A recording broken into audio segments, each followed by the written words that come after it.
Hello everyone, welcome back to my channel. तो आज की इस वीडियो में हम कवर करने वाले हैं क्लास 10th की poem how to tell wild animals.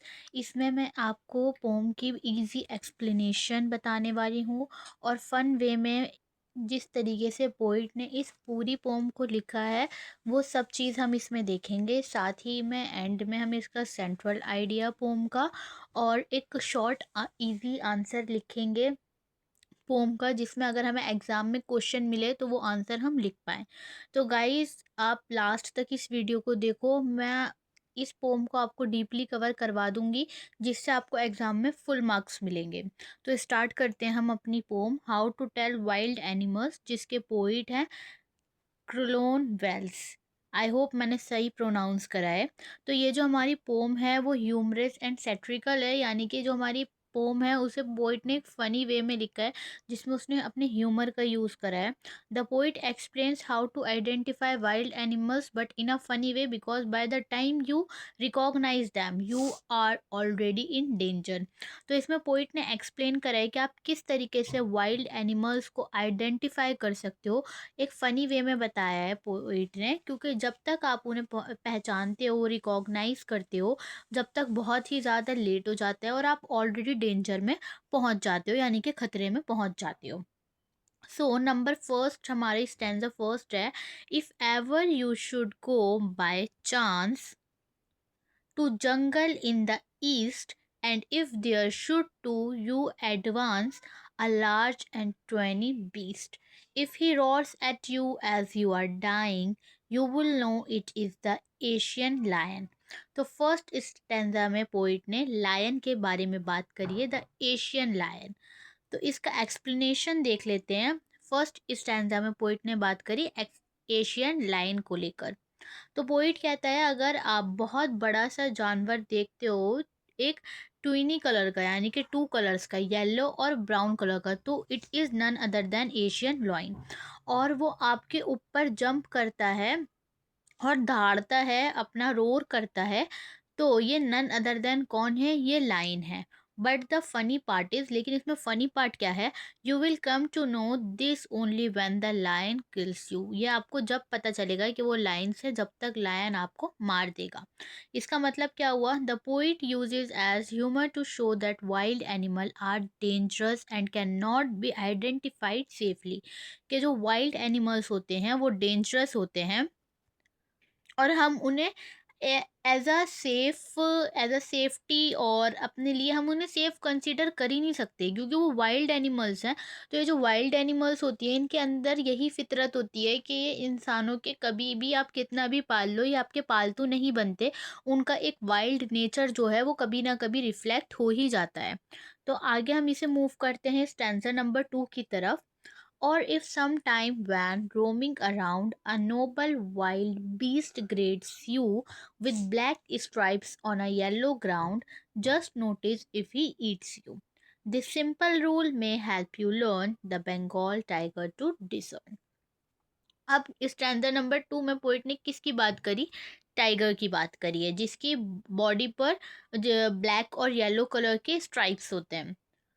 तो पोइट क्या कहता है? पोइट यहाँ पे बंगाल टाइगर को डिस्क्राइब कर रहा है। अगर कोई एनिमल दिखा, if an animal attacks you suddenly, बहुत अचानक से किसी एनिमल ने आपको अटैक कर दिया, एंड ईट्स यू कम्प्लीटली, और आपको पूरा का पूरा खा जाता है, तो वो नन अदर देन कौन है? बंगाल टाइगर है वो।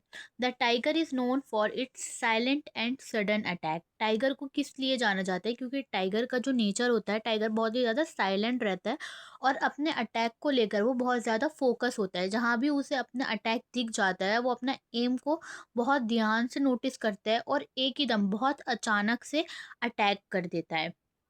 तो इसमें ह्यूमर क्या है? The poet jokes that after being eaten one will realise it was a tiger which is obviously too late. तो पोइट इसमें एक जोक बनाता है, एक जोक की तरह पोइट ने इसे डिस्क्राइब करा है कि आपको कब रियलाइज़ होगा कि वो टाइगर है? जब तक वो आपको खा लेगा, उसके बाद आपको रियलाइज़ होगा कि वो नन अदर देन कौन था? बंगाल टाइगर या टाइगर था। Which is obviously too late, यानी कि जब तक हमें बहुत देर हो ही गई उसे रिकॉग्नाइज करने में। नाउ हम स्टैंजा नंबर 3 की तरफ मूव करते हैं।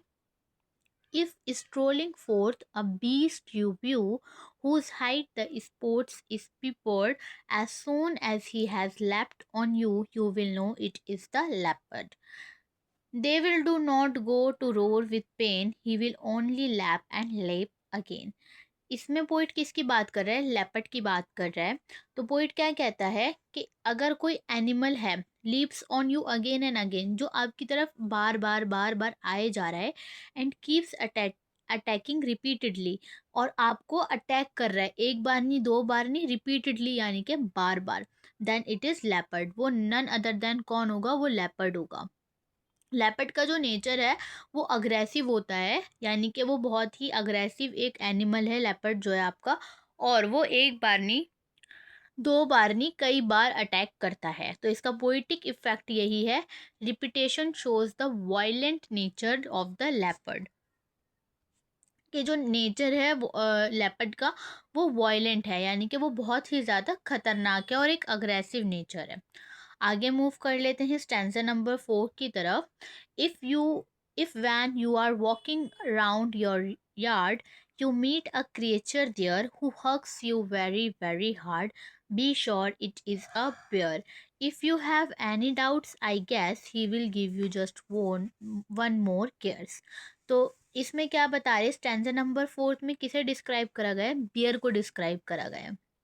स्टैंजा 4 में बताया गया है, अगर कोई एनिमल है जो आपको टाइटली हग कर रहा है तो वो कौन होगा? बियर होगा।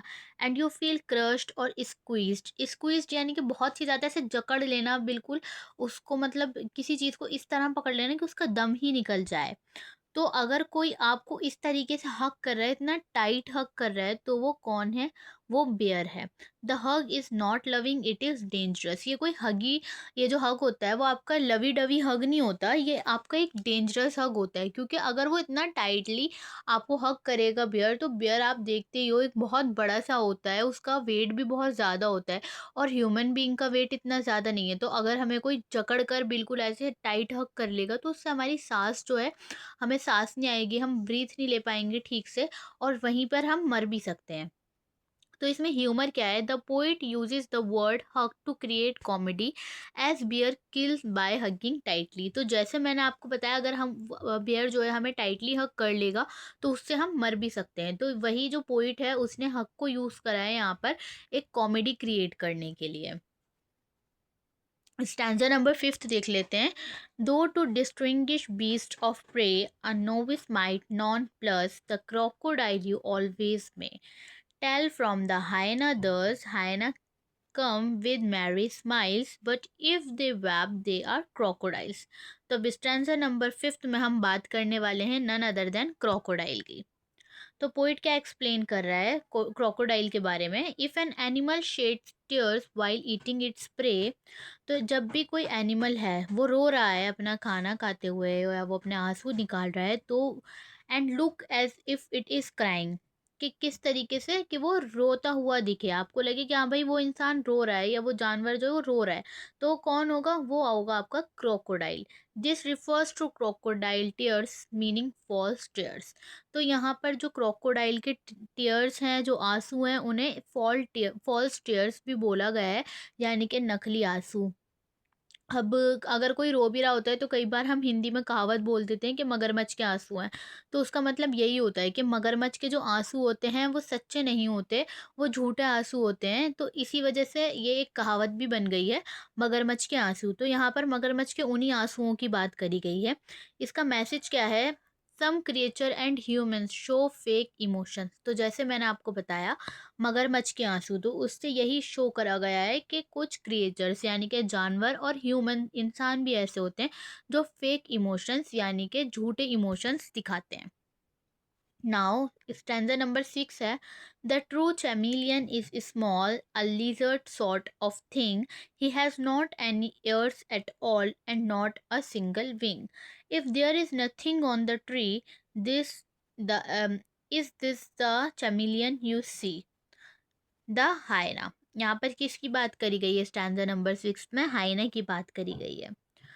तो पोइट डिस्क्राइब करता है हाइना को। पोइट कहता है if an animal loves loudly, कोई एनिमल है जो लाउडली बहुत ही तेज तेज हंस रहा है, एंड लुक स्ट्रेंज एंड अगली, जो बहुत ही अजीब और मतलब अगली आप बोल सकते हो, खूबसूरत ना दिखना, बहुत बदसूरत टाइप का दिखना बोल सकते हो आप अगली वर्ड का meaning.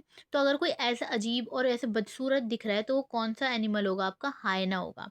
हाइना makes laughing sound which sound scary, hyena जो हंसने वाले साउंड्स निकालता है वो बहुत ही ज़्यादा स्कैरी होते हैं, यानी कि इंसान को डरा देते हैं। तो वो ऑल दो मतलब वो खुद भी इतना डेंजर दिख रहा है और ऊपर से उसकी जो आवाज़ है वो भी इतनी डेंजरस है।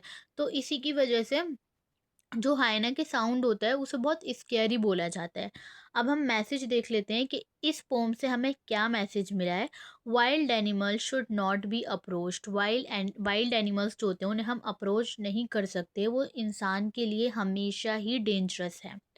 Human should respect nature, humans को नेचर को रिस्पेक्ट करना चाहिए। जैसे कि कई बार आप देखते हो जंगल्स वगैरह में भी जो वाइल्ड एनिमल्स होते हैं उन्हें बंद करके रख देते हैं, तो कई बार जो उनको फीड कराते हैं वो उन पर भी हमला कर देते हैं, या फिर कोई देखने के लिए, जैसे कि अगर कुछ जू है, जू में लोग देखने आ रहे हैं तो उन पे भी वो लोग अटैक कर देते हैं। आपको याद होगा आज से कुछ टाइम पहले में भी कई साल हो गए होंगे शायद, तो एक न्यूज़ आई थी जहाँ पर एक पर्सन टाइगर को देख रहा था। आई डोंट इवन रिमेम्बर कि टाइगर था या लेपर्ड था। तो वो उसे देख रहा था, पर वो इतना डीपली चला गया है कि वो नीचे ही गिर जाता है, और जैसे ही वो नीचे गिरता है वैसे ही टाइगर उस पर आकर अटैक कर देता है। ये ज़ू की बात है। तो यही सारी इसमें दिखाया गया है कि जो वाइल्ड एनिमल्स हैं वो बहुत ही ज़्यादा डेंजरस हैं हमारे लिए, तो हमें उनसे बचकर रहना चाहिए।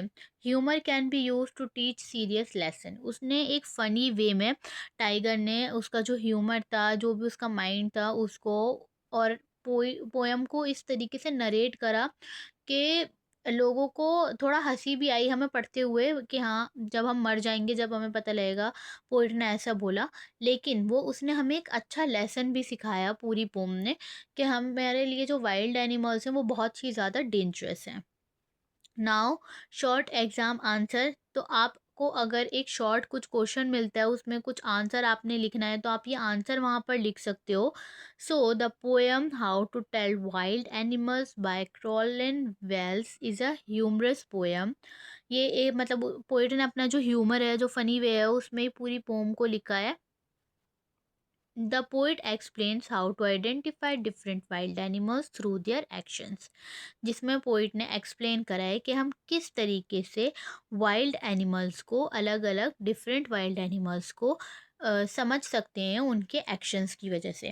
ही यूजेस आयरनी और exaggeration to show that by the time we recognise the animal it is already too late, उसने एक इमेजिनेशन और जो एग्जिजरेशन है उसे मतलब यूज़ किया है कि जब वाइल्ड एनिमल्स जो होते हैं उसने हर बात को एग्जेजरेट करा है, मतलब कि बात को बढ़ा चढ़ा कर बताना। जैसे हाइना है, उसने बताया कि वो अगली दिखता है, उसका साउंड भी स्केरी होता है। और जैसे उसने बियर के बारे में बताया कि बियर आपको इतना टाइटली हग कर लेगा कि आप मर जाओगे। तो इस तरीके से कई बातों को पोइट ने जो है एग्जेजरेट करा है, यानी कि बढ़ा चढ़ा कर भी बताया है। तो जब पोइट ने बताया कि आप उस एनिमल को जब रिकॉग्नाइज करते हो जब तक बहुत ही ज़्यादा लेट हो जाता है। The poem teaches us to be careful of wild animals and enjoy learning through humor। इस पोएम ने हमें क्या टीच करा है कि हमें वाइल्ड एनिमल से बचकर रहना चाहिए, और जो एक फ़नी वे है, एक ह्यूमरस वे है, उससे हमें लर्न करते रहना चाहिए, यानी कि सीख लेती रहनी चाहिए। So guys, this is all for this video. I hope you like my video. If you like this video then please subscribe my channel. Thank you for watching.